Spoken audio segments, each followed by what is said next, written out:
Types of land tenure system. Types of land tenure system in Pakistan. There are three type of land tenure system prevailing in Pakistan. Number one is private land tenure. Private land tenure is assigned to a private, such as individual, group, married couple, जिनको privately land जिनके मालिक होते हैं, tenure पे होती है land, उसको हम प्राइवेट लैंड टेन्योर कहते हैं. उसके बाद है communal land tenure. Communal land tenure give to a community the independence to use the land within the community, कि जो community को land assign की जाती है और उनको independence होती है कि वो उस land को use कर सकें within that community. फिर है open access land tenure. Open access land tenure gives no specific right to anyone. किसी ग्रुप को उसका राइट नहीं होता, किसी इंडिविजुअल को उसका राइट नहीं होता, and no person can be excluded.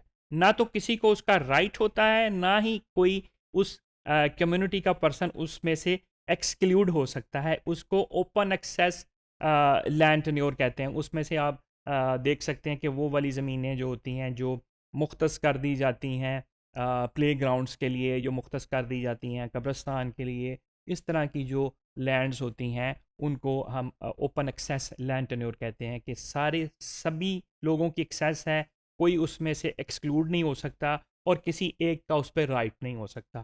फिर स्टेट लैंड टेन्योर सिस्टम है. State land tenure gives property right to authorities in public sector. State land वो सरकारी ज़मीनें जिस पे राइट सरकारी इदारों का ही हो सकता है, पब्लिक सेक्टर का ही राइट हो सकता है, उसको हम स्टेट लैंड टेन्योर कहते हैं.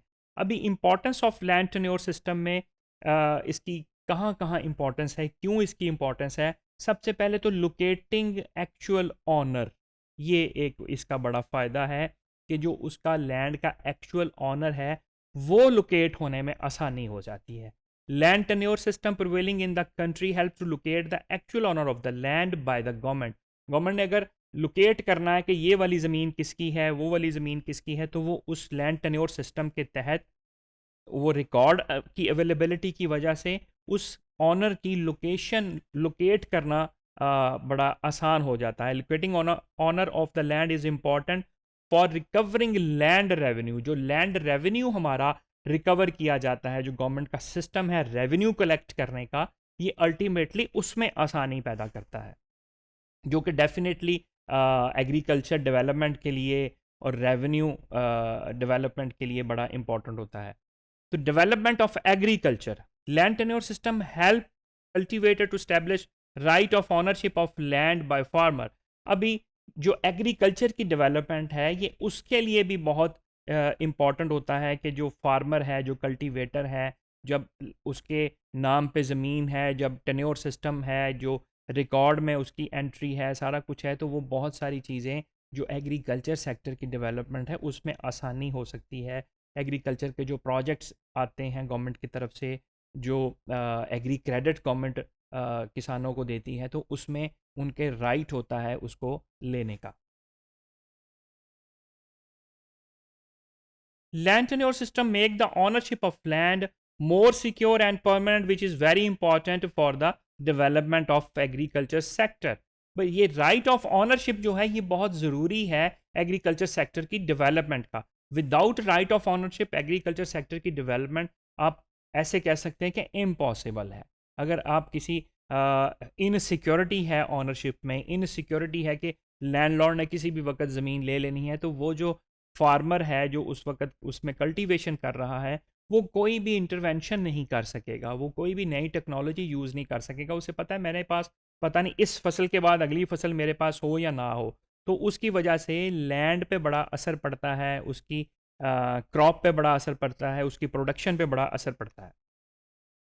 Importance for society, social structure of a country is also influenced by the land tenure system. जो सोशल स्ट्रक्चर है सोसाइटी का, जो एक मुल्क का सोशल स्ट्रक्चर है, जो उस सोसाइटी का पर्टिकुलर सोशल स्ट्रक्चर है, वो बड़ा इन्फ्लुएंस हो रहा होता है लैंड टेन्योर सिस्टम से.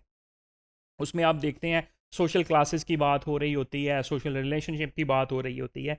तो इसी तरह जितना भी हमारा सोशल स्ट्रक्चर है जो हमने पहले डिस्कस भी किया है, तो वो भी इन्फ्लुएंस हो रहा है लैंड टेन्योर सिस्टम पे। Social significance of land tenure system, if the land distribution pattern in a country is skewed or uneven, जो डिस्ट्रीब्यूशन पैटर्न है अगर वो थोड़ी थोड़ी डिस्ट्रीब्यूशन है, जैसे हमने कहा कि लैंडलेस लोग ज़्यादा हैं, उनके पास 5 एकड़ से भी कम ज़मीनें हैं, तो ये क्या करेगा, ये एक्सप्लॉयटेशन होगी फार्मर की। एक्सप्लॉयटेशन अगर फार्मर की होगी तो हम एग्रीकल्चर डेवलपमेंट वाली साइड पे हम शायद सोच भी ना सकें। But when the farmers right over the land is already established through the reforms of land tenure system, it may lead to equitable distribution of income and thereby the society will become comparatively peaceful। जब land की जो establish होगा already इसकी right जो है farmer का, तब जो डिस्ट्रीब्यूशन है वो इक्वल डिस्ट्रीब्यूशन की तरफ हम कह सकते हैं कि फिर हम इक्वल डिस्ट्रीब्यूशन की तरफ चल सकते हैं, फिर हम सोसाइटी जो है कंपैरेटिवली बड़ी पीसफुल हो सकती है इस वजह से। तो problem of land tenure system भी, जब एक सिस्टम चल रहा होता है उसमें प्रॉब्लम भी साथ साथ होती हैं और इम्पोर्टेंस भी, उसकी अहमियत भी साथ साथ होती है। तो cultivator are exploited by the landlord due to high rent and insecurity of the land. ये उसकी बहुत बड़ी मेजर प्रॉब्लम है कि हाई रेंट्स होते हैं, उनके ठेके ज़्यादा होते हैं, इनसिक्योरिटी होती है, इस फसल के बाद कोई पता नहीं लैंडलॉर्ड ने किसी और को इससे ज़्यादा ठेके पे ज़मीन दे देनी है। Landlord is sleeping partner and take no interest in land utilization. जो लैंडलॉर्ड है जिनके पास हमने देखा कि 2% सिर्फ पॉपुलेशन ऐसी है जिसके पास मोर देन 45% लैंड के वो ऑनर हैं, तो वो आगे से, और ज़्यादातर हमारी ज़मीनें वो ठेके पे चल रही हैं, रेंट पे चल रही हैं, तो वो जो है लैंडलॉर्ड स्लीपिंग पार्टनर होता है और उसको कोई इंटरेस्ट नहीं होता कि उसकी ज़मीन पे क्या, उसकी किस तरह यूटिलाइजेशन हो रही है, क्या यूटिलाइजेशन हो रही है, उसकी प्रोडक्शन अच्छी हो रही है, उसकी प्रोडक्शन अच्छी नहीं हो रही। तो landlord gives small unit of cultivation to tenants where modern implements of agriculture can not be use. वही बात कि जो मॉडर्न टेक्नोलॉजी है एग्रीकल्चर की वो इस्तेमाल नहीं हो सकती इसकी वजह से।